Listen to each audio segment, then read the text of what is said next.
আসসালামু আলাইকুম, welcome to my channel Shefa daily kitchen and lifestyle. আশা করি সবাই ভালো আছেন। আলহামদুলিল্লাহ আমি আপনাদের দোয়ায় ভালো আছি। তো বন্ধুরা, সবাইকে ঈদের শুভেচ্ছা।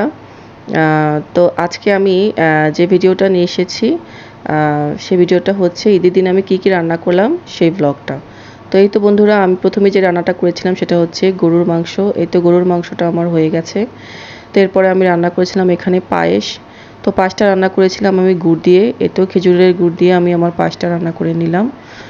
তো এই আমার পায়েসটা প্রায় হয়ে এসেছে। তো এর পরবর্তীতে আমি রান্না করেছিলাম এখানে চিকেন রোস্ট। তো এই তো আমার চিকেন রোস্টটাও প্রায় হয়ে এসেছে। আর কিছুক্ষণ কুক করার পরে এই তো এখানে ঝোলটা একটু শুকিয়ে আসলে আমার চিকেন রোস্টটাও হয়ে যাবে।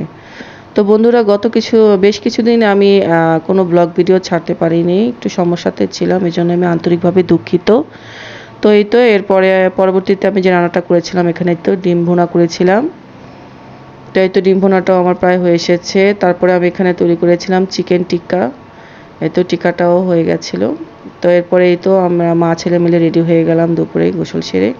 তো আমরা যাব ফায়াজের বড় ফুপ্পির বাসায়।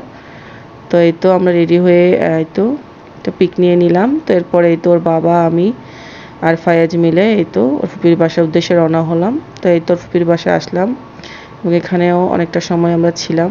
তো এইভাবেই আমাদের তো ঈদের দিনটা কেটে গেল। তো আজকের ব্লগ ভিডিওটা এই পর্যন্ত। সবাই ভালো থাকবেন, সুস্থ থাকবেন। আল্লাহ হাফেজ, আসসালামু আলাইকুম।